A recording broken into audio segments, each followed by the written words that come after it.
Welcome. Thank you for joining us this evening. I'd like to thank SPUI25, as well as the ASSR at the University of Amsterdam and the Center for Urban Studies for helping us put on this event and welcome you tonight. It is a pleasure to be here with you to host this event. And I recognize that some of you might be thinking, a pleasure to host an event on lonely deaths, on unclaimed deaths?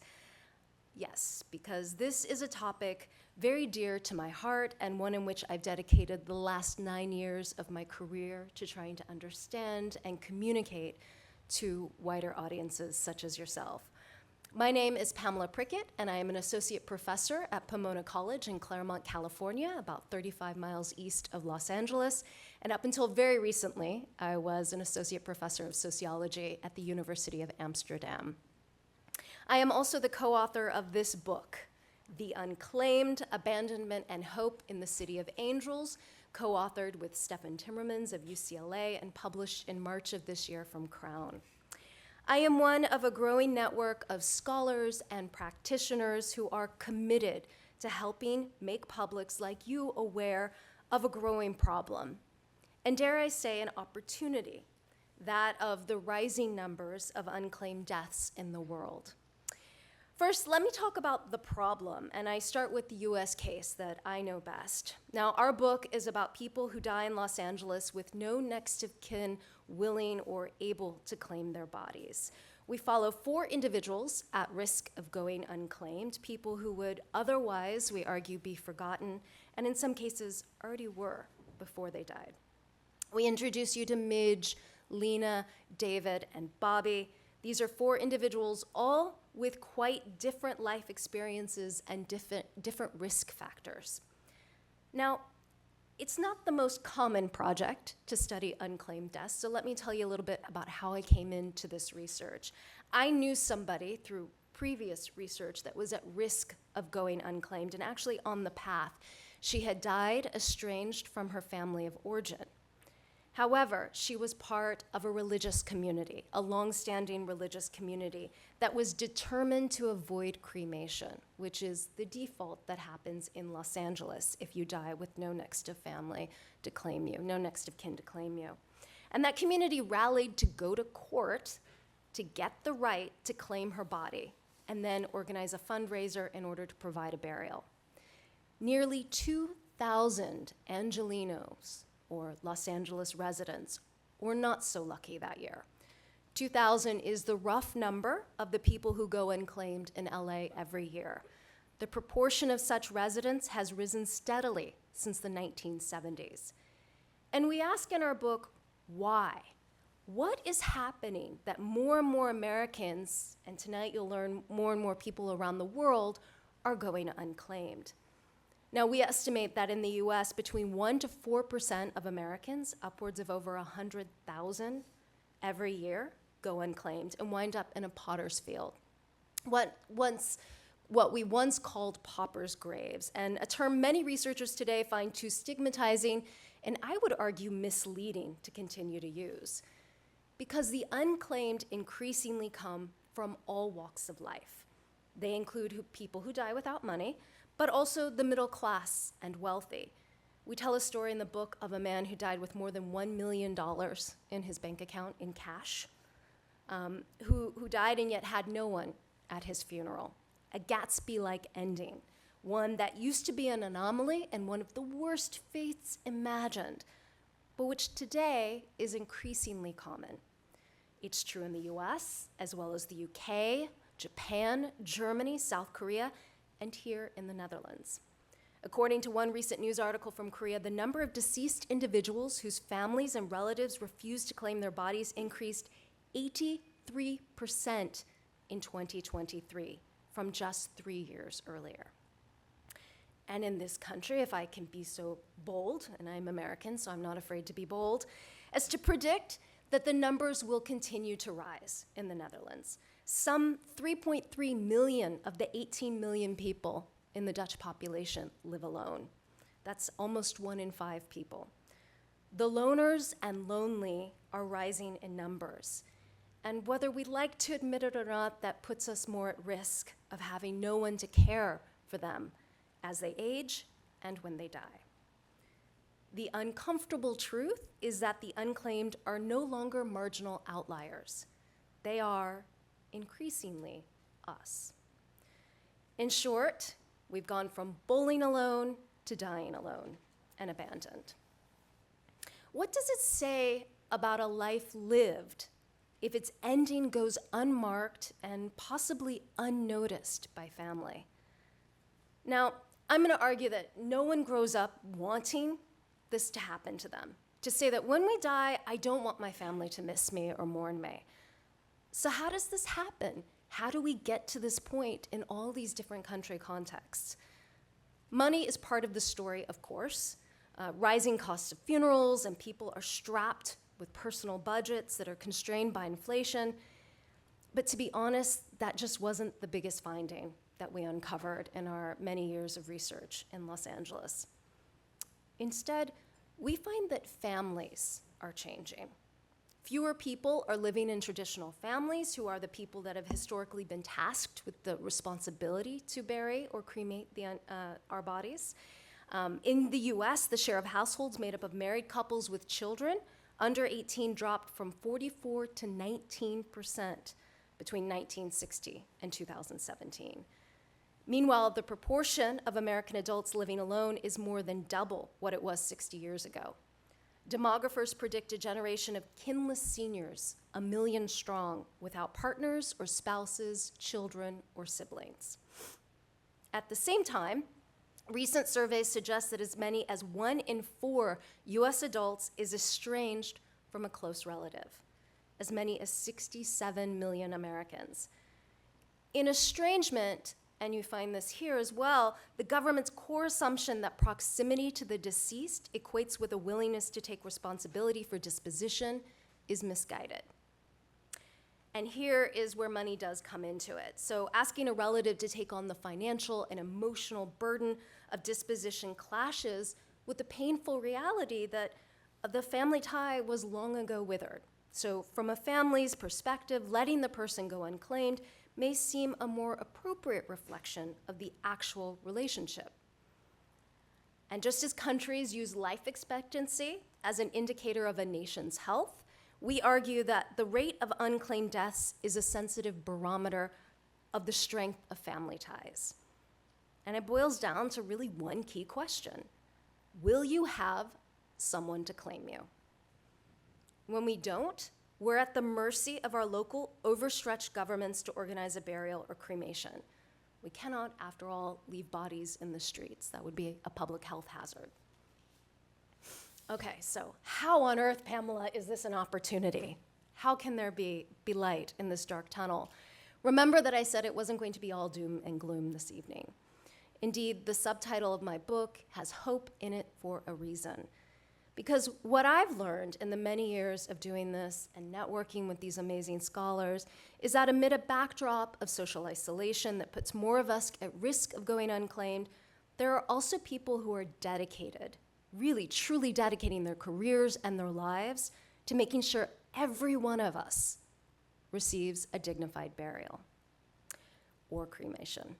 In The Unclaimed, we introduced you to 3 different communities that volunteer their time to honor the unclaimed, including a Catholic chaplain who organizes an interfaith ceremony every December for those nearly 2,000 Angelinos that I mentioned, as well as a community of motorcycle riding veterans and military supporters who bury unclaimed veterans. Many of them had been unhoused, and a secular community that organizes burials for unclaimed infants. And since the book was published, I've had people from across the country reach out to me to share what they're doing to care for the unclaimed. People honoring the unhoused with a candlelight vigil in Seattle, people honoring the earliest AIDS victims in Philadelphia, as well as people working throughout the border regions between the United States and Mexico to honor the unclaimed who've died at the border. The unclaimed, I've learned, compel us to build community on 2 fronts. First, by teaching us that we need to fight social isolation, and that is the social isolation that is ravaging many of our societies and propelling dangerous populist fronts, and by teaching us that we need to honor those who die alone and unattended. Their deaths are our losses. When we attend a stranger's funeral, we confront our own mortality, and we create a sense of belonging with those living among us. So the 19th century sociologist Emile Durkheim argued that our most basic ability to relate to one another depends on ritualized moments of shared experience. These moments create a sense of solidarity and rally us to action. If we're all angry or sad together, Randall Collins writes, we nevertheless feel better and stronger. So think about attending a concert, right? That music that moves you even when you're alone takes on a whole new emotional experience for you when you experience it among other adoring fans. In these moments, Durkheim said, we repair the disconnect that we feel in everyday life. Rituals around death are particularly important, he added, because they address existential questions about who we are as a society, what binds us together, and what our collective purpose is. It's what makes us human, as so many philosophers before me have also argued. And so that is the opportunity to dig deep into our humanity and find comfort in fellowshipping together to care for the most vulnerable among us. Learning this lesson is part of why I'm so grateful to be here tonight and take pleasure in introducing you to our guests, people I find to be warm, friendly, enjoyable individuals to talk to, not the dark or morose agents of death that you might think from TV or something. You'll hear first from two scholars working on different contexts. Sally Raudon is an Isaac Newton Trust Fellow and Social Anthropologist at the University of Cambridge. She'll talk to us tonight about Hart Island in New York. Mika Toyota is the research scientist at the Center for Adaptive Rationality at the Max Planck Institute for Human Development in Berlin, Germany. Then I will be in conversation with Joris van Casteren, who is a Dutch literary journalist and author. And since 2018, he has coordinated De Onze Oudwaard, honoring Amsterdam's unclaimed dead by researching their lives and commissioning poets to write and recite poems at their funerals, sharing these stories in a national newspaper. And my colleague, anthropologist Christina Kraus, will speak with Ara Zormund, who is a co-founder of an organization called The Walk of Life, which you'll learn more about tonight. My hope is that you will learn, you will question, and you will be inspired to care about the unclaimed around the world. And with that, I would like to thank you again for being here and invite Sally to the stage.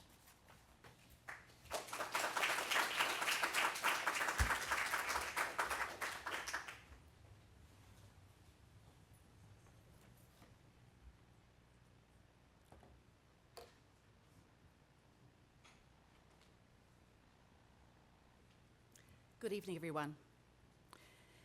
In New York City, Hart Island's massed grave for COVID dead symbolized long-standing inequalities among the living. Footage of the COVID-19 burials attracted international attention, and many New Yorkers learned about Hart Island through these images. But unusually for a massed grave, Hart Island is not the result of war, violence, or disaster, nor was it prompted by a soaring death toll. It is simply what happens in New York City to anyone who can't afford a funeral.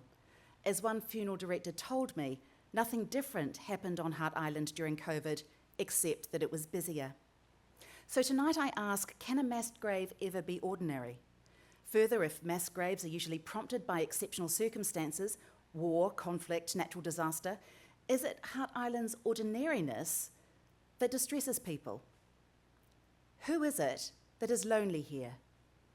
And how is that loneliness created? On March the 1st, 2020, I was already in New York City conducting fieldwork on Hart Island, the city's cemeteries for its unclaimed, unknown, and very poor. That day, New York recorded its first COVID case, and by March 29, there were over 30,000. By April, the city had become COVID's early global epicenter, and the city's death care services were close to overwhelmed when in April the death rate rapidly approached 6 times more than usual. And New York's death infrastructure, the Office of the Chief Medical Examiner, hospital morgues, funeral homes, cemeteries and crematoria strained under the extraordinary burden. These were lonely deaths, with people having to face death alone, followed often by lonely funerals.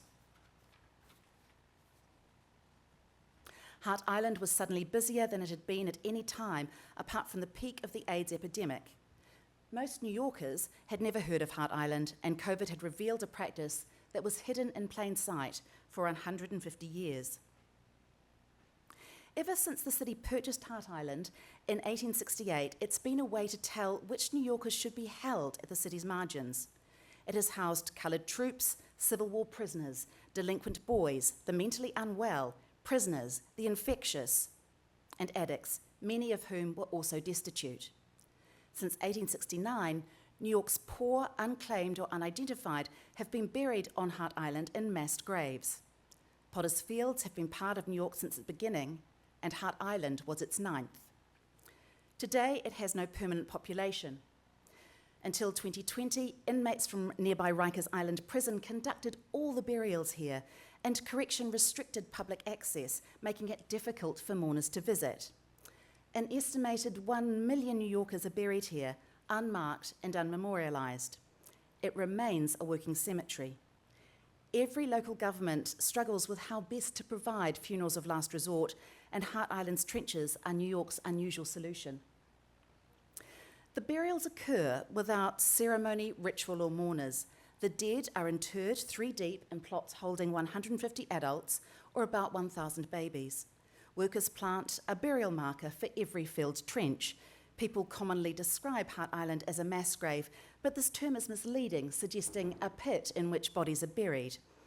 Rather, it's a massed grave where the dead are carefully and communally stacked in trenches and documented for disinterment if needed. Today, people are buried on Hart Island because their families can't afford New York's average $9,000 funeral cost, or because the medical examiner cannot identify them or find their next of kin. A rare handful choose it for themselves. Most funerals are now conducted with family consent, but it seems clear enough that many do so because of financial hardship. The people I met with relatives buried on Hart Island described bureaucratic mistakes, family ruptures, and complex issues to which financial need sometimes contributed, because cruddy suffering is rarely just one thing. I conducted over 15 months field work in 2019 to 2020 across New York City's 5 boroughs, including Hart Island. Then few people had been able to visit Hart Island. The effort required to do so made its politics unmistakable. I had to be approved in advance. On the day, I'd be checked off the authorised list, present a government-issued ID, surrender all my electronic devices, and the only access to the island was by Department of Correction ferry, then prison bus. Wardens accompanied me throughout. To be buried here was to be placed almost beyond the city, imaginatively and geographically. In 2021, Hart Island's management was transferred from correction to New York City Parks and Recreation, so that visiting is now less like a prison visit, and private contractors rather than inmates provide the burial labour. The city plans further reform. But when I visited last November, the visits were still organised by Parks Police, who carried weapons and controlled my movements. It was not a normal cemetery. There is loneliness here, to be sure. It's deliberate and democratic, achieved through social processes. There is also isolation and solitude, which are not the same as loneliness. Who is it that is lonely here? Are the dead lonely, surrounded by 1 million others on a tiny island only 1 kilometre by half a kilometre? Are the bereaved lonely, when they're held at a distance and cannot attend the funeral or conduct the rituals that they would choose, which is the usual point of a cemetery? I'm often asked what kind of people end up on Hart Island. One man I met who lived close by and who'd operated a ferry for about 7 years around it told me that he'd never once seen anybody try to visit Hart Island, never once. He said, they got no one, otherwise they'd be somewhere else. That's why they're there.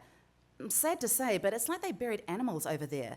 There's not going to be any visitors to Hart Island, and that's the truth. Now, during the decade that he's describing, visits had been prohibited, the island was uninhabited and under corrections control, so that all public access was forbidden, making it completely predictable that no one had tried to visit. So, I want to tell you about Elaine and her daughter Tamika. Elaine Joseph is a gracious, lively, no-nonsense woman who was raised in Lower Manhattan's housing projects. She'd retained a quiet, commanding presence from her nursing career, retiring after 23 years in the Navy with the rank of Lieutenant Commander. One freezing winter day, we sat in a midtown food hall with coffee and donuts and talked. In the blizzard of 1978, Elaine's daughter Tamika was born prematurely at Manhattan's Beth Israel Hospital with a heart deformation. As a nurse, Elaine knew that her 4-pound, 3-ounce baby's chances of survival were poor. Elaine was sent home to Flatbush in Brooklyn, while Tamika was transferred for emergency surgery to Mount Sinai Hospital, and there she died.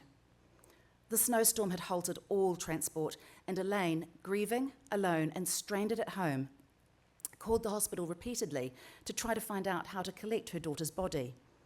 After 4 days, the hospital morgue responded saying Elaine had signed consent for Tamika to be buried at the Potter's Field. Elaine was adamant that she never would have done that. She said, "Don't worry, can you believe it? She's already buried," Elaine said. "I looked at the death certificate and it said City Cemetery. I hadn't consented, and how could I find out where that was so I could visit my daughter?" She said she didn't know. Elaine spent years searching, a task complicated further by the disappearance of Tamika's burial record. It was as though her daughter had simply vanished. Elaine called city agencies, searched for city burial services in the Yellow Pages, visited municipal archives, anything she could think of. But she always received the same answer: no one knew anything about it. It was only after seeing a news item in 2009 about the Hart Island project that she realised where her daughter was buried. "I waited 30 years to find out that City Cemetery was on Hart Island," she said, still incredulous. Then all visits were prohibited, so she began fighting for that right. She visited for the first time in 2011, but was still forbidden from finding or visiting her daughter's approximate burial site. She said, "Back then, when the visits first started, they allowed you to go to the island this one time for a closure visit. You got off the ferry, they took you to the gazebo right off the wharf, and you could sit for a while. That's all. There were guards there in case, I don't know what. I asked where my daughter was buried. I wanted to go there, lay some flowers on her grave, like a normal cemetery. They couldn't tell me. It was dirty, there was garbage everywhere, and then a piece of the gazebo fell on me. It was a dump, and you were supposed to have closure." In 2014, for the first time, Elaine joined as Correction allowed families to visit their relatives' grave sites on the island, some 36 years after Tamika had been buried. Elaine's story is not one of persistent precarity. She had excelled professionally, relished her role as a cheery grandmother to a large family, and remained proud of her origins in the projects. Tamika had been loved and wanted. Though she told Tamika's story many times, her emotion remained raw as we spoke. Despite her hard work, diligence, and endurance, Elaine bore the chronic harm achieved in multiple unhurried ways. The original bureaucratic mishandling had been compounded by carelessness, delay, and inattention, and Elaine made the crucial connection to Hart Island purely by chance. Approximately a third of those buried on Hart Island are infants and neonates. I heard many stories like Elaine's of parents who cherished their babies and wanted to care for them in death, but could not. And more than this, some people were not buried on Hart Island at all. Jews, Muslims, and Catholics all had organisations to prevent this. The borough of Staten Island organised its own civic funerals and refused to use Hart Island. Veterans are not buried there. But I met many bereaved people, like friends or homeless shelter advocates and others, who would have given the deceased a burial somewhere else if they'd been legally allowed to do so. It often seemed the deceased did have people who cared about them, but loneliness was organised for them. It was not accidental. By disrupting every facet of life, spectacular disasters like COVID reveal the extraordinariness of what is tolerated, understood as necessary, or accepted as ordinary. The pandemic had helped to make Hart Island visible, but its burials not only followed on from COVID, they preceded it. The soaring death toll, constantly itemised by the media, was unfathomable, but the drone images of Hart Island's trench gave visual form to what these numbers meant, that masses of New Yorkers were dying of this disease, and that many either had no family to care for them, or their families could not afford a funeral. But an ordinary Hart Island burial conforms to Povinelli's notion of cruddy suffering, an experience shaped by ongoing conditions of poverty, isolation, and disconnection that's not perceived as an explicit crisis, though it may be bitterly destructive for the individuals concerned. COVID deaths were often underpinned by conditions that existed before the pandemic, but made it more lethal, like crowded living conditions, chronic health problems, insecure employment and income, and limited healthcare. Like social isolation, these conditions were also more likely to end in a Hart Island burial.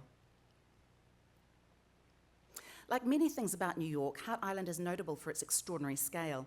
Its graveyard is purportedly the largest tax-funded cemetery in the world, and the graves are not reused. In New York State, 6 or more graves legally transforms land into a cemetery in perpetuity, and against this, the symbolic power of Hart Island's estimated 1 million bodies stakes an extraordinary claim, despite their marginalisation. Some Hart Island activists suggest that there is a distinctively New York quality about its burial density. What could be more New Yorker than to lie as you'd lived, above, below, and alongside strangers? Hart Island's sheer number of dead, buried at a density similar to a subway car at rush hour, has become a scale indicator of the city's inequality. Literally, and usually, burial sorts people out. Cemeteries arrange the dead spatially, often organising posthumous identities into neighbourhoods, communities, and within that, into families, faith groups, perhaps vocations. Burial enacts a summary of the deceased's network of social relations and political claims on a place. So Hart Island's explicit lack of memorialisation marks it as a place intended for loneliness. This exclusion has been further marked by its trench burials performed by inmates, its isolation, how difficult it was to visit, its penal management, and its historically unkempt and abandoned condition. Hart Island reflects social abandonment at scale that was socially authorised, ordinary, and unaccounted for. These burial procedures are not accidental. Hart Island is a domesticated civic space, open to public scrutiny and challenge, and politically sanctioned. New Yorkers who died in the 2001 World Trade Center attack provide a counterexample, as they were treated very differently from the Hart Island dead. The Office of the Chief Medical Examiner promised that it would recover, identify, and return every body part larger than a thumbnail, an extraordinary open-ended commitment of technology, budget, and time that remains operating today. Those dead are physically and symbolically claimed by the city, held within community, in ways that the Hart Island dead are not. Ultimately then, perhaps what New Yorkers find so confronting about Hart Island's burials is their honesty. Usually, death rituals seek, through deeds and words, to affirm social relations between the living and the dead. Whatever the past, the deceased is now honoured. Shortcomings are forgiven or at least overlooked, so that the deceased can receive care and regard that was perhaps not always available during life. What is remarkable about Hart Island is not that it is exceptional, it is that it's prosaic. When a mass grave is a routine everyday matter, with loneliness baked in, it signals that those buried here did not greatly matter to those doing the burying, because the norms of offering the dead special care and honour do not apply. When people described Hart Island's burials as disrespectful or undignified, the transgression lies partly in this bluntly honest indifference. Those who loved them, friends or family, are held apart from them. There is no socially mandated presence that, however neglected in life, they're now valued in death. Such a burial is forthright about things that are usually denied or left unsaid. Those buried here are not due the typical courtesies. The omission is deeply meaningful and understood as uncivil, that these people were not really valued. In the US, individual burial affirms personhood by signalling who is grievable. And yet, some New Yorkers will be buried in a mass grave, with profound implications for their grievability, and this is ordinary, not exceptional. Being classified as ordinary performs political work because it indicates ethical consideration that forecloses the need to it indicates ethical consideration that forecloses the need to examine the individual's conditions of life that led to this kind of burial. What shocks us most about Hart Island's burials is their frankness. Thank you very much.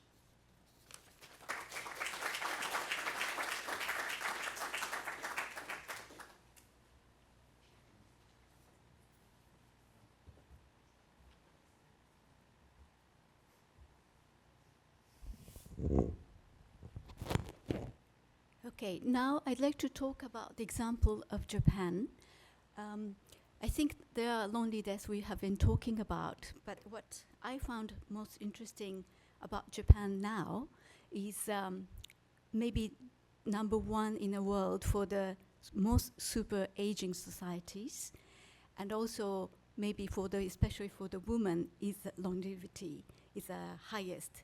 But then what is the another side of it I'd like to talk about. And Pamela talked about the radical change of the family formation, and this is so you can observe in Japan. One of the demographic change I'd like to compare with Netherlands in Japan is now in terms of compared to the total population, 29.3% are over 65 years old. So this is the reason it is a super aging society in the whole world compared to any other parts of the world. And then I think in Netherlands is talking about aging society, but still 20%. Then what is the radical change is never married. The marriage used to be a norm in Japan up until 1980s. So at the age of 50 years old, in 1980, only 2.6% of the male at the age of 50 was never married. Whereas now in 2020, 28% of the Japanese male is never married. So you can see the huge change. Then another side, if you look at the female side, the childless, the women who do not have a child is the highest compared to any other country in the OECD. It's 27% of the Japanese female do not have a child at the age of 50s. So this is a kind of demographic change we are facing, and this is what we are talking about, the loneliness, because in the Japanese society, as well as the social welfare, was based on this family structure.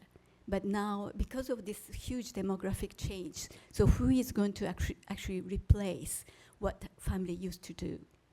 And at the end, I talk about the living alone at over 80 years old.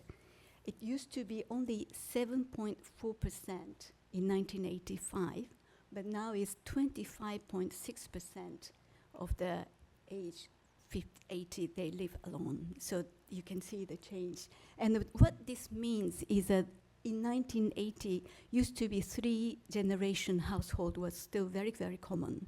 So the grandparents was living with a mother and father and the grandchild.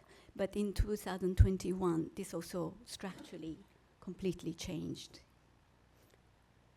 Then the actual fact that this is maybe most updated, the rapid rise in dying alone. So during the first half of 2024, 37,000 people living alone died alone at home, which means about per year, 74,000 people are dying alone at home. This is what we called lonely death.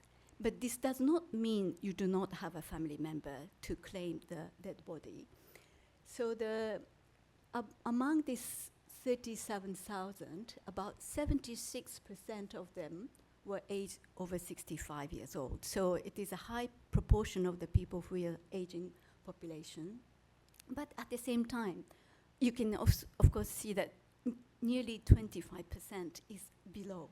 So the actually lonely death is not just only the issue for the aging society, but also the younger who is in their 50s as well, 60s. Then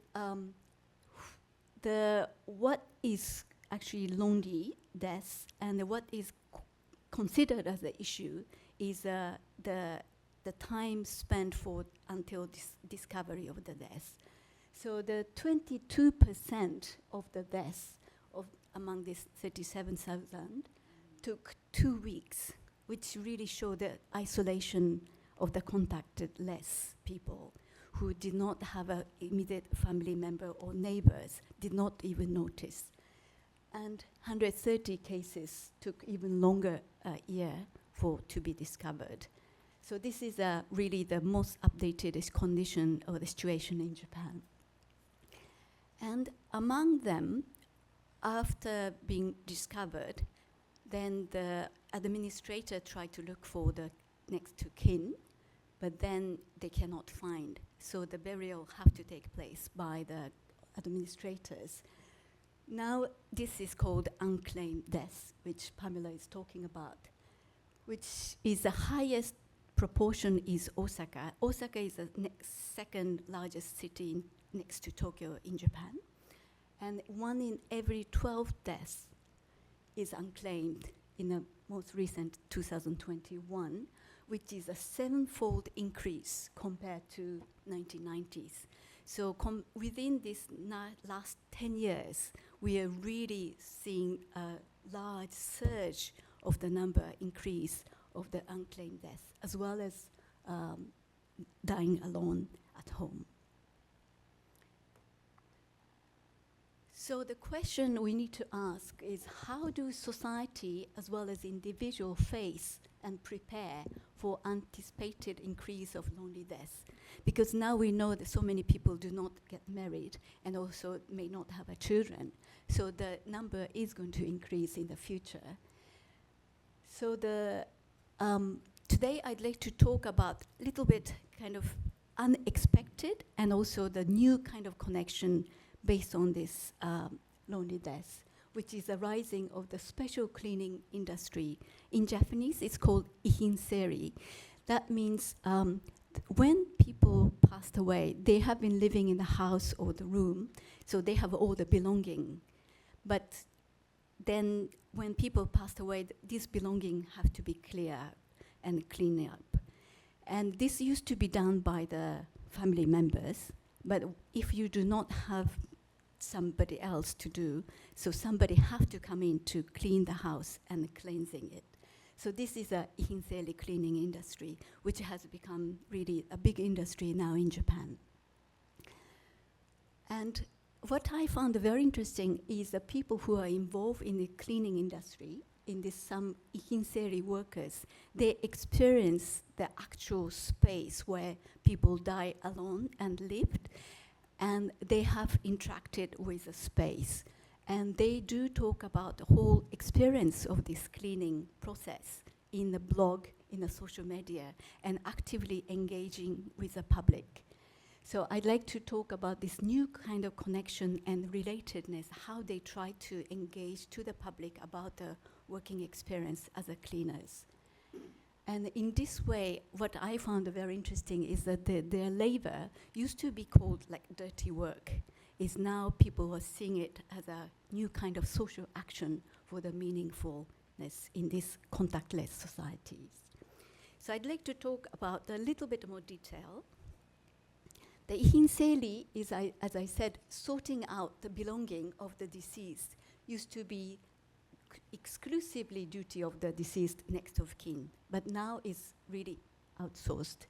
So this is, maybe you can term it, or I term it, as a family replacement care industry, new kind of third sectors coming in. And you can see the huge number increase. In 2015, there are only 2,500, but now we can count which is registered as an association of this ihinseri is 12,000. So you can see the surge of these industries. And this industry is very important, particularly if it is in the case of the lonely death, and not just only unattended death, but goes unnoticed for a long time, because they need a very special cleaning, because the body may be rotten, so they need to apply insecticide treatment or flies, and the maggots, the body will be damaged, so they need a special cleaning. So that's why they need a specialized cleaner to clean that the space where they live.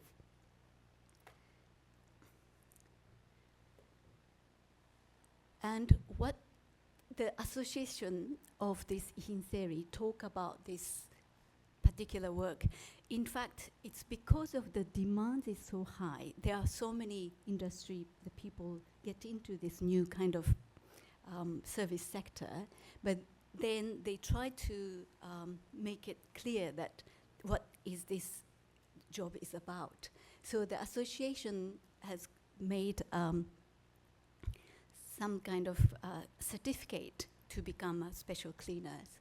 And in that process of certification, they make it, you are dealing not with the things, but emotions. It is not a manual labor, but professional mourners. The ability to deal with grieving relatives is considered the most important skill to become these cleaners. And as I mentioned, some workers really actively engage with the public in the social media about their activities and engagement through the form of blogs and artwork. I'll mention about artwork at the end of this slide, but the blogs, some of the blogs has got lots of attention from the public, and some of them start publishing the book, and some film was made, and also there are some TV series was made out of their blogs and their stories. So in Japan, actually, if you ask what is ihinseri, all the people know about it, and the kodokushi is really like a daily life's words. And the interesting thing about the narrative of the workers, on one hand, there is a stigma as well as taboo within the communities. So when they go for cleaning, they have to seal the space. So they do not actually tell the neighbors what they are doing. They might just only say, we are just renovating the room. And also because of the public health hazard, they have to shut all the window and the door, and the smell do not go out, and the maggot or the flies would not go out. So they really have to have a really protective, everything's to be protected. And so then they go there to erase the trace left by the dead and also revive the room into the livable so that the owner of the house or the room can rent it out again. But at the same time, those are the workers, they actually see all the trace of the lingering life of the peoples. So this is the reason urge all the workers to start writing in a blog about their own experience. So this is one of the, Yoko is one of the workers, and I just quote, "The room still contained the lingering trace of life, the person's life background, and how he or she was living and thinking just before death. The cleaning workers is able to receive firsthand the thoughts and feeling of an individual that were never communicated to anyone else." So there is isolation, but you can actually feel it. So they want to actually convey how they are feeling. So this is one of the reasons they start writing blogs, and the Takeas is another cleaning workers. So a sense of mission to convey the voiceless voice of those deceased. And he actually published 2 books based on his experience. And this is the last slide.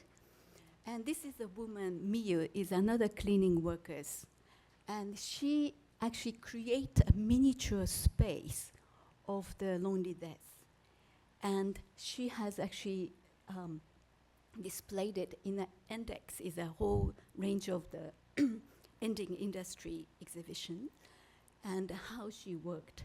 And she goes there and she take a photograph, and she really take a really careful look at what is left and how the people lived. And in this way, she's really conveying the feeling of the space where people live. And in fact, herself, her father was lost a job, and he was drunk, and he was a little bit had an issue with a mother who had become violent once he get drunk. So it's actually the parents had separated, and by accident, the mother visited her father's place, and he was fainted. But luckily, they kind of captured just before his death. But then she visited the hospital, and she only see his crying. The tear was coming out from his face, but he did not open the eyes or open the mouth, but then passed away. So that experience really made her feel that this loneliness can happen to anyone, and she wanted to enter these industries. Before that, she was working in the post office, but then she decided, and then she talked to the mother, this is a kind of work I can actually do better than others because I can sense the feeling of the relatives left behind, as well as how the deceased may have had a feeling. So this has been, she's now known in a way that because she put this effort in the artwork, she's now created a lot of scene in of the miniature of the scene of the different individuals, but to convey the feeling of the space where they lived and died. Okay, this is my end of the story. Thank you.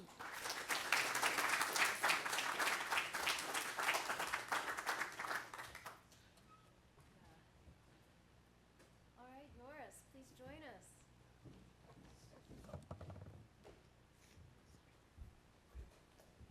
Thank you. Right, why don't you grab a microphone? Thank And you. now we move to the slightly less formal round of conversations, first with Joris. So Joris, can you just sort of catch everybody up and tell us first what your organization does and how you got involved in these lonely funerals? Ja, so Eenzame Uitvaart, a lonely funeral organization, was, I think it started in 2002 by my predecessor, Frank Starek. He was like a writer, artist, etc. And he did many things. But he found out, or somebody told him apparently, that there were more and more people dying alone, being unclaimed. Though these terms that we use now are really great terms for me, because in Dutch, actually, we don't have the right terms for these people. So unclaimed is a perfect word. But anyway, so that word did not exist yet back then. But he heard about that, and he was also a very social person in the sense that he knew, as being a poet himself, that it's not easy to, I think, to be accepted by society and let alone make a living out of it. So he thought, why don't we as artists create some sort of form in which we can apply to this social problem? So with that idea, he approached the local government, and I think he was just very lucky that the right person was in charge back then, because you really need somebody who is feeling the same. And so he approached the man, and he said, I heard about this, why don't we as poets form like a group? And if there's nobody there for the deceased, if there's no family, no friends whatsoever, and nobody is showing up, maybe we can organize something. Because before that, these people were just taken out of the morgue, being brought over mostly to the same cemetery, which was just the cheapest one to bury them. And by law, it's you're forced here in this country to bury them, and you're not allowed to cremate them. So they ended up at the same cemetery the whole time. And but there was no ceremony. They would just go straight into the ground. And so when Frank came up with this idea, they said that's actually a really nice idea. And that's how it started. And his only demand, Frank's demand, was that the poets had to be paid, which is like a fee, almost nothing, but at least it's something. And that was the idea. Yeah. So many in the audience may have heard of the lonely funerals here, but for our audience online, maybe you can just tell us what actually happens. So you organize the burial, you hire a poet, and then you write something up? This is sort of how it turned out over the years, because in the beginning there were no rules or whatsoever, but as a coordinator, they can just call me anytime. So that's the weird thing about it, because you never know, of course, when somebody is going to die, let alone if it's a lonely death or not. So you have to be sort of available all the time, and they will then tell me whether, who it was, the age, and I always, but that's just a phone call. So I just try to find out, okay, who was this person? And the first thing I ask often is, was there a house? Because sometimes they're homeless people, or maybe they were living in a tent, like migrant workers. Sometimes tourists even, people falling in the water without their passports, so they are not identified in the beginning, or maybe from Schiphol, people who die in the air. It's the most strange things can happen. So anyway, but if there's a house, then I will ask, did you visit already? Because this is a special team by the local government of Amsterdam, and they are obliged to go to the house, of course, to see if there are any values in the house and if this person had money or not. And they can check nowadays, I think, online if somebody had some insurance, but often they don't, and still they have to go to the house to see if there's money, because otherwise the taxpayers have to pay for it. So it's very prosaic, but anyway, so if they didn't go to the house yet, I will try to join them. And why? Because then, of course, I get a good impression of the person's life, like what Mika just said. There's something lingering still there. Other thing is, I also have to pick some music during the service.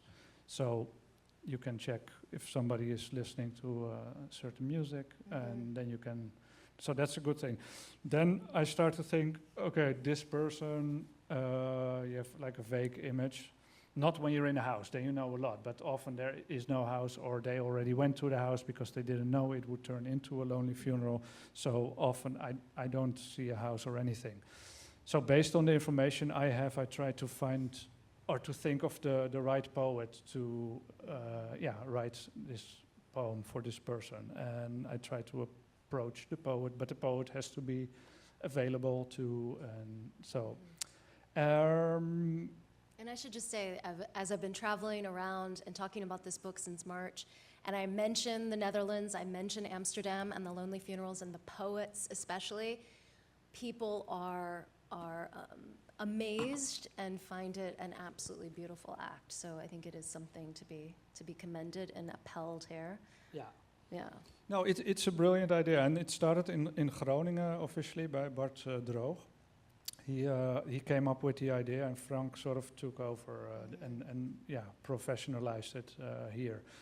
The idea is great, but you always have to fight for it. And now at the moment we also have some difficulties with the specific team, that's because there was like a reorganization and stuff, and it's not a given that it's always there. You have to really fight for it, and because people can just change their mind. They can think, why would we pay for something like this? Or you can also, that's the main issue now, like what is a lonely funeral?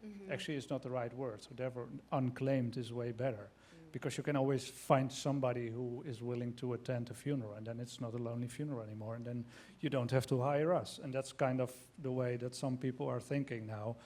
Well, I think as soon as there's loneliness involved, if somebody is laying dead for, let's say, more than a week, as a city, you can sort of make a gesture and think like, okay, this is not right. And that's maybe the moment when you can give us a call. Yeah. Well, let's talk about this. So Mika told us that in Japan, a large number, 22%, are going, unnoticed for 2 weeks. Is that happening here? Yeah, that's actually why I just published this enormous essay, thanks to, Christina, you're there, because she invited me in Berlin last year, and this year I was there again, and I met all these great people. So I didn't even know about this whole international scene of lonely death or unclaimed professionalists.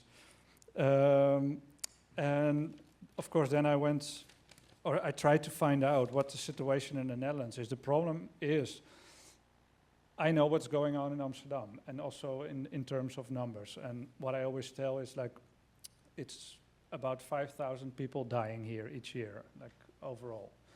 And more than 500 times, and that's increasing, this special team of the local government has to step up first because the bodies are not claimed at that moment. So that's about 10%. Yes, but that doesn't mean that there's Right. always loneliness involved, but of course it's pretty likely. And so 500 times, and that's increasing, so maybe next year it's 600, I don't know. They have to do a lot of efforts to find somebody, because the family is not there, or the friends aren't there in the first place. But it can also be maybe that the brother that he or she was in good contact with was 1 week in France, you don't know. So it's just numbers, and numbers are not, ideal, I would say. But okay, it is increasing, but these 500 are not turning into lonely funerals. Otherwise, I wouldn't have time to sit here. Yeah. So an average of, like, let's say 15 to 20 a year will be lonely. But that's because of this very harsh definition that they are using here now in the city, that there's nobody to be found, not even like a neighbor, or so then it's like really lonely. But in other cities, or at least in the Netherlands, but also in Germany, I heard about that. Those are different projects. But then sometimes they, even if there is one relative, they will still organize it as a lonely funeral because there was loneliness involved. But it is increasing. But there was another number I wanted to mention, and that's about, that's what I wanted to say. So that's what I know here about Amsterdam. We don't know anything about the rest of the country. So that's why Christine, after she approached me, and I decided to do something about that and find out what is the situation like in other cities. And for instance, in Rotterdam, she's there, Bianca is one of the people who is carrying out the project there now. There was a similar project going on in Rotterdam, but then it stopped thanks to some politician who you don't know about and shouldn't know about. That is the Hugo de Jonge. So he's sort of, he ended the whole thing for some reason. But then you guys set it up again, and now it's actually working very well. At least that's the last thing I heard. So we know numbers of Rotterdam too, and there was an initiative in Den Haag, but in The Hague. That's silent now. So we don't know anything about Den Haag anymore. So then we decided to ask these students to do like, a sort of quick investigation about the rest of the country, and they tried to do so, but the problem is, and that's also what we found out in Berlin and everywhere, that there are actually no numbers except the numbers of the municipality, the gemeentelijke uitvaarten, as we call it. But those are not necessarily lonely. Those are the burials who are carried out by the local government. But it can also be because people don't have money, so there can still be family attending the funeral. So that's the problem. And each municipality here in this country, and I think that's the same in the US because I read your book, and everybody is doing just something, and there is no overall policy. That's the problem. And I think in Japan, where the situation is very severe, there's more awareness and there are better rules, etc. But here and also in the rest of the Western world, we're struggling, and we don't know actually how to deal with it. Yes, I would agree. So what can we do about it? We have a captive audience tonight. What do you recommend folks do? When? In what case exactly? Well, if they think that this is important, if they want to keep the lonely funerals and the poets and make sure there's Oh, money for for the poets. I don't think it's about money. It's more about the problem of, the definition. That's the whole thing. And therefore, I'm really happy with that term, the unclaimed death, because that's how you can approach the local government here. But I think it should be a national issue. It should be, there should be a guideline, I think, for each municipality that they know what to do in a case like this. And that they can, I mean, you don't have to set up a group of poets everywhere, but it would be nice if there's not a difference between dying here or dying in another city. I think we really need definitions, and I think unclaimed is way better than just a lonely funeral, because that's confusing. So that's step one. Well, we're going to add one more voice to the mix. Well, actually two. Shall we have Christine and Ara? Yeah. So we need an And we extra- will have an extra chair. audience Q&A in just a little bit. Yeah, so we are very happy that we have Ara Zuurmond among us. Like when I'm listening to all of this, I'm always wondering, there are poets springing into action when somebody is dead. There are kind of municipality, civil servants springing into action and go out of their way. What is happening when people are still alive? And that's when the NGO comes in, the foundation, where Ara Zuurmond is a co-founder of. But before we turn to you, Ara, I want to use the opportunity to plug the book of Eenzame Uitvaart Rotterdam, and I will move it around, and also the recent books of Joris van Casteren, one about loneliness, eenzaamheid, and one of his new projects, and you can also buy them at the Atheneum bookshop. Unfortunately, we were too late to get Pamela's book shipped over here, but you see the American Book Center, you know, so that is the place to go and order it. So I will pass around the books, and Ara, you kind of also prepared some slides to tell us what your foundation is doing for the living before they become lonely dead. Yes, but it started a few years ago. Thank you for the invitation.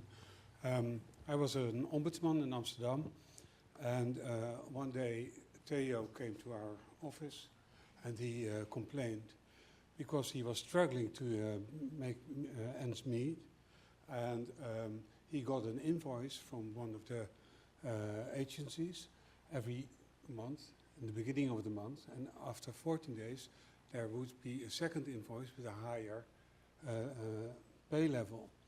And he got his money only on the 23rd, and this came in at the 19th of the month. And so he had problems paying it beforehand, and so he went to this agency and asked if they could send the invoice a bit later, and then he would be able to pay it correctly. But they refused because the system says no. We all know this. And Theo, he got angry. Well, he didn't have a high schooling, so he used words that we don't use. But we have other words with the same meaning. You understand? And so he got a building ban. He was not allowed to come again in the building of the agency. And then he came to our place, the ombudsman, and he got actually sent away by my staff. But I asked the staff, why did you send this guy away? Why didn't you ask him why he was angry? So I found him again, and we had a talk, and he explained me that he was homeless. He had been homeless, and he struggled with his finances, and this stupid agency didn't help him to survive, and he was afraid to go back to the streets, losing his house. So then I asked him on his finances, and then I discovered that he was paying bills that he didn't need to pay, because the agency should have sort of written off the debt already, but he didn't do that. That's a bureaucratic rule. So I called the agency and said, can you sort of write off this debt?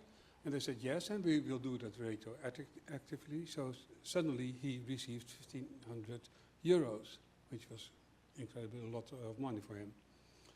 And afterwards, I helped him. He liked our coffee, and then I discovered that he didn't have any teeth, and he sort of dipped the cookies in the coffee and then sipped them. So I also helped him with his dental problems, and we got a sort of friendship. And I met him every now and then. Never at his home. He didn't want me to see his home. And then a few years later, he phoned me and he said, "I'm dying. And do you want to bury me? I want you to bury me." I said, "That's a bit a strange question for an ombudsman. But okay, since I know you, I will do this." He didn't have any relatives. So there would be a lonely funeral.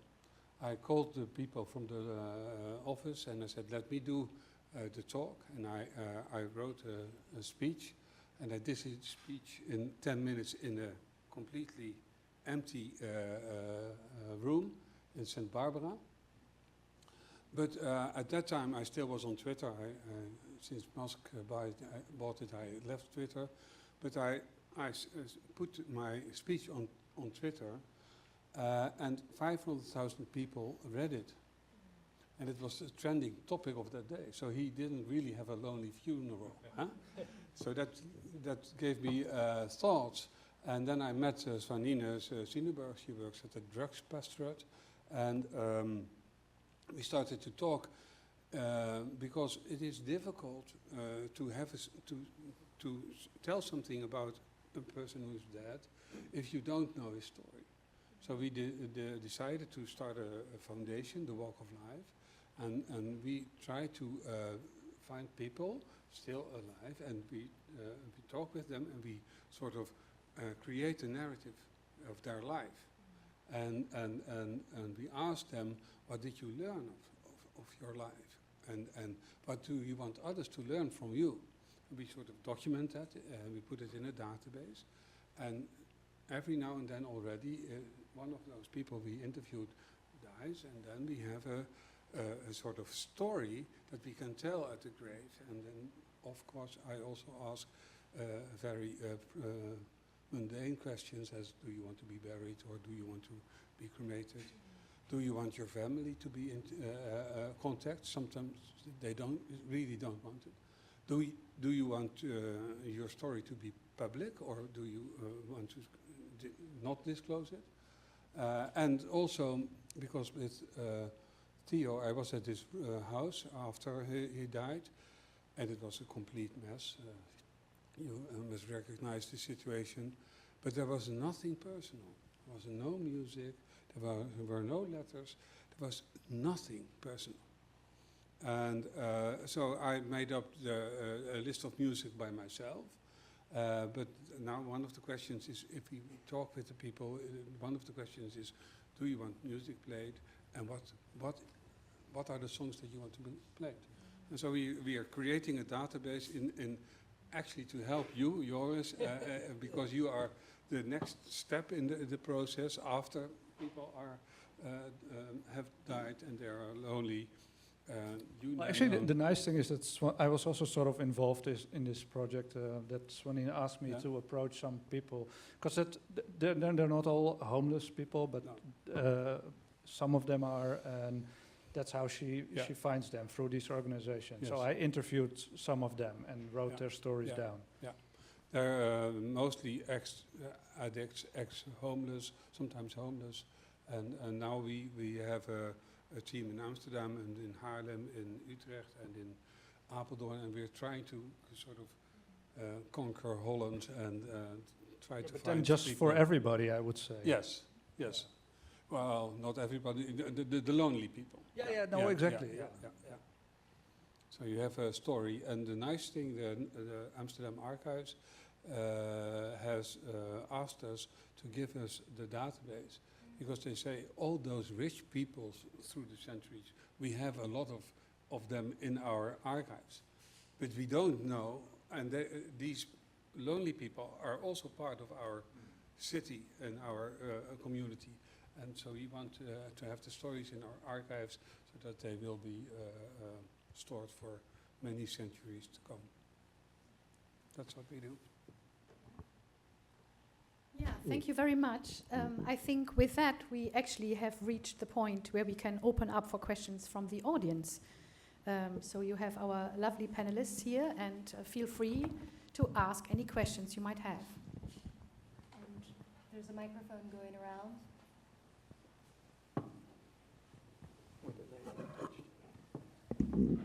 Yes, thank you all for your interesting remarks. This is just a question to clear up for myself, and I don't want to discredit in any way your academic abilities, but I was wondering whether the increase in lonely deaths also maybe has something to do with like population differences, because there's more old people now than before. I'm not that keen on, or I don't know anything about the population graphs of Japan or something, but in the Netherlands there's more old people, so I guess also more old dead people. So does that have anything to do with it, or is it just loneliness that is creating this? Sure, in Japan. I think yes, of course, the more people, the aging population, and the people are closer to the death. That's true. So the number of the deaths is increasing. But what is different from the, say 30 years ago, is this family structure was there, but now they do not have the same kind of safety network. So this is the issue because of that. Yeah. So the death. So we are not talking about death. Not the issue is not the death itself. Yeah, I can say something about the Netherlands. It's got to do with the changing of social or family structures for sure. That's especially in Amsterdam. I didn't even know that, but most corpses are laying dead for more than 2 weeks, because that's the thing that I wanted to mention back then. Are being found here, and I thought, why? That's more something for Rotterdam. No, I'm joking now, but no, but it is because there are so many singles living apparently here, but that's of course a global trend. More and more people are single, stay single for a longer time, and yeah, that's one of the. It's also a trigger, I think. So yeah, you want to add something to this? Yeah, I mean, I do want to draw out that aging alone without social support does not necessarily mean there aren't people in your life or people who love you. I mean, we talk about in the book, we encountered many people who were friendly with neighbors or, in communities of different kinds, religious, volunteer, otherwise.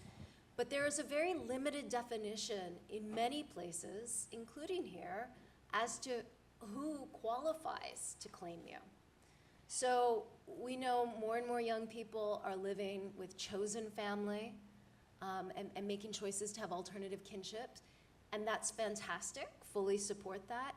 We're also just sort of nudging that you gotta keep in mind the government hasn't caught up with that, and the law is not recognizing that.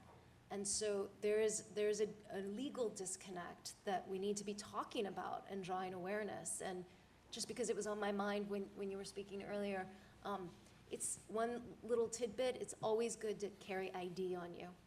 Yeah, that's for sure. Like you think it's in your phone, young people, but you really need to have like a physical ID on you, because there are some places where you will have 48 hours before you'll be declared unclaimed. That's fast. Yeah. Places like in Florida, there are certain places where in a couple of days. So if you're traveling in Florida, make sure you always have your ID when you go to Disneyland, okay? There's one other thing that just popped up in my mind regarding your question, that you have to imagine like 100 years ago or something, we actually every day had to physically go out in order to stay alive. You had to buy a bread, and you would do that in a bakery, and then you would go to another store. So just on a daily routine, you would meet people, you would see people. And now, and that's also in Japan a problem, you can do everything online. You don't have to go out of your house physically. And that's problematic, I think, once you're like not in the right mindset or you feel isolated already. It's possible now to stay private, and that's a big difference. Plus all the people, and probably you all know that that's the paradox. We have way more possibilities of communicating than like 100 years ago, but instead of connecting us, it sort of pushed us back into our own little circles. But once you don't have a circle, you will never enter a circle again, because who says hi to the neighbor now when you're just on your phone? Or so that's another thing. I think that's the real threat.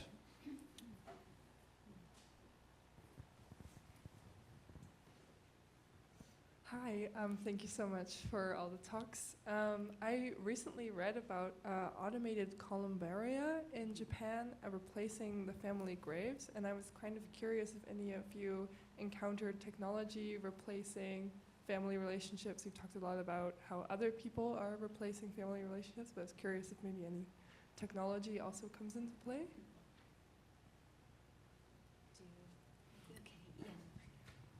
Yeah, I think this technology has both sides, right? In fact, one of this cleaning industry, they are trying to create an app so that if you are not looking at the app for more than 24 hours, then they'll try to connect to somewhere. So this kind of app is created by these cleaning industries because they are fully aware it's okay, we have to accept the fact that people who live alone may die alone. But really the issue is they need to be found out within at least 2-3 days. Otherwise the body will start rotten, right? So they really try to find out the best way. So that is another kind of technology.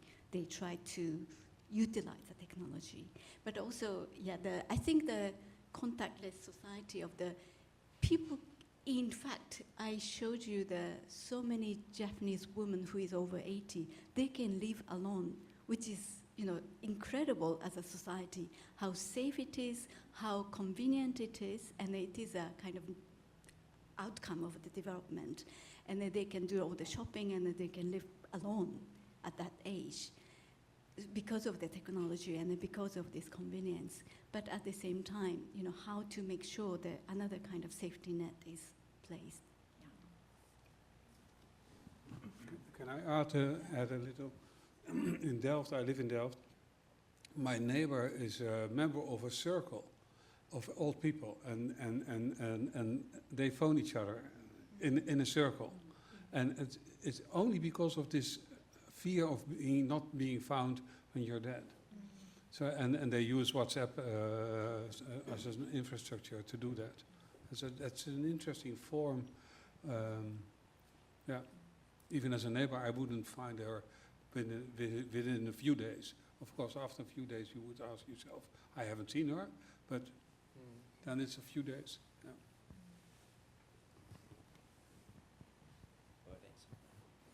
Address this question to Professor Sally, and I apologize, eminent Cantab professor. I forgot your last name. I would say professor last name, so I apologize for my inadvertent impoliteness. One of those slides, the pictures you showed of Hart Island, had right in the center there, full on, right in the center, poking up into the skies, a chimney. And with that, you probably already can grasp my question, although I will complete it if need be. I need to complete it, a chimney. In other words, were they adding cremation to their methods at Hart Island? So that's really simple. No, there's no cremation on Hart Island. Yeah, so that is the generator. So at various times there were people living on the island. It operated a small prison. As I said, there was a drug rehab facility in the 70s, which was a really innovative one that tried to treat addiction as a social issue and a medical issue, not a moral problem. There were communities of there was a home for delinquent boys, and for elderly male prisoners were housed there as well as a couple of Nike missile sites during the Cold War. So that all the structures that you can see now are gone. There is one church left on the island, and it's in disrepair, and it's going to be left to just disintegrate in real time. The city, one of the problems with visiting Hart Island officially was that it was dangerous for people to explore the island because something might fall on you. You know, these buildings were all unsafe. And so they've all been taken down now, which is kind of a shame in some ways. It's certainly changed how you kind of navigate around the island. It's also freed up a lot more burial space. So we've estimated that maybe 40 to 50 more years of burial space is going to be available if they keep burying in the trench style that they currently use. But no, good point. The chimney is no longer there, definitely not a crematorium. New York City has historically been much more interested in burying people than cremating, and it still regards the idea of cremating people who are unclaimed as problematic. There is a lingering fear that you might be concealing a crime by cremating people. But also think about New York's very strong Jewish population and Irish Catholic population, all of whom still feel very doubtful about cremation, even if the Pope has authorized it. And as well, you've got a really large Central and South American populations in New York City who are also profoundly Catholic. Thank you.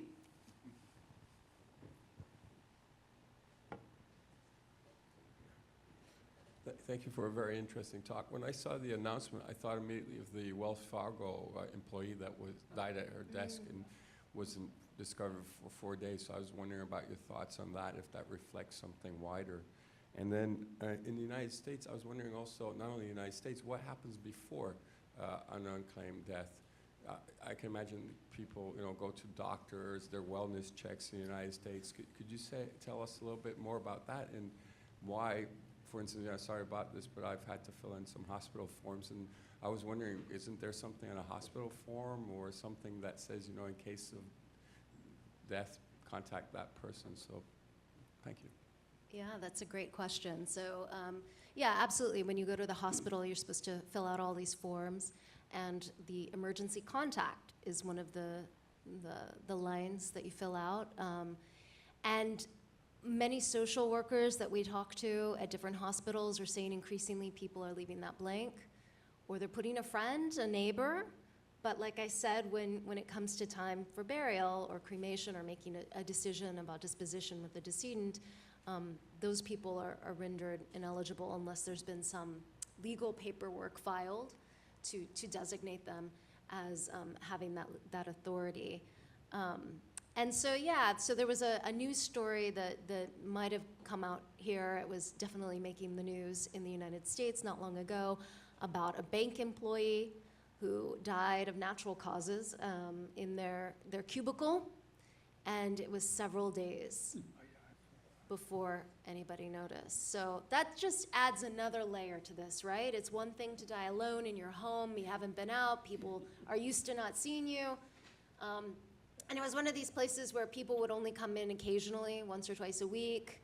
And so there were, working alone in the kind of post-COVID era, right, where a lot more people are working from home and not going into offices. And so, yeah, I mean, I think we should all ask, what does it say? Not about that person, but about us. What does that say about the societies we're choosing to create, in which this becomes something that you sort of think, well, I guess if that's, what happens, so be it. I mean, I've sort of been struck, and I was telling colleagues earlier how this is a difficult subject. It's a difficult thing to talk about, and I've had, a lot of journalists kind of react in a way of like, just not wanting to really continue the conversation about this topic always. And I think that's really, we're doing a disservice to the public when we're not talking about this. We're not talking about this as a problem. As uncomfortable as it makes us, it's only going to grow bigger if we don't do something. And I do think that it contributes to a kind of larger, social anonymity in society of sort of just feeling like we don't trust government. The irony being here that if you don't, have somebody, you will be dependent on government, that same government that you may not trust. is going to be the one that steps in to decide what happens to your body. And it's a very local event. Where you die, you know, it's determined by local authorities. In the United States, there is no federal policy around death. And so it really is in the exact county or city, municipality in which you pass. And so you're really, you know, I think we sort of underestimate how important the government is still in our lives and the decisions that they get to make. I think we have time. We have time for one more question. There was one. Thank you. I had a question as well about Hart Island, and I was wondering, you mentioned that it was roughly invisibilized and that people could not access it, but I was wondering if people still knew about it and if it was part of urban fears or like how people related to the island. So generally, when I asked people that I met, have you heard about Hart Island? Mostly they said, no, I'm a native New Yorker, I've never heard of it. Sometimes people had vague ideas about, isn't that where they bury the bums? Is it in the East River? Is it still operating? It's closed. Oh no, it's open now. So people had sort of very vague ideas. And New York is so big, that's normal, right? People that live in enormous cities have to carve out a space in certain neighborhoods that they live in, and the rest of the city becomes kind of irrelevant. And also, we tend to sequester death. I think the case of Hart Island is unusual because of the lack of cultural claim on it. So people would tell me, when they found out about it because of what happened during COVID and the stories around it, people would say, oh my God, that's not who we are. And I'd say, yes, but you've been doing this for 150 years, so it is. This is who New York is, which is why I included that postcard from 1910, which is very strange but very interesting. The lack of cultural claim on Hart Island can be evidenced by the fact that it doesn't appear on the subway map, which is the map that is most seen by most New Yorkers. So it's literally invisible. It also is not in, there's a very famous diorama of the city of New York in Queens, and it was created in the 1960s when there was a permanent population on Hart Island. And it is renowned for its accuracy, and it gets redone every few years. Architecturally, it is precise, and there is no Hart Island. So if you can't see it on a map, and it's really hard to get to unless you go with correction or now parks, and you're accompanied by people who are armed, it is designed for you not really to be there, living or dead. Thank you.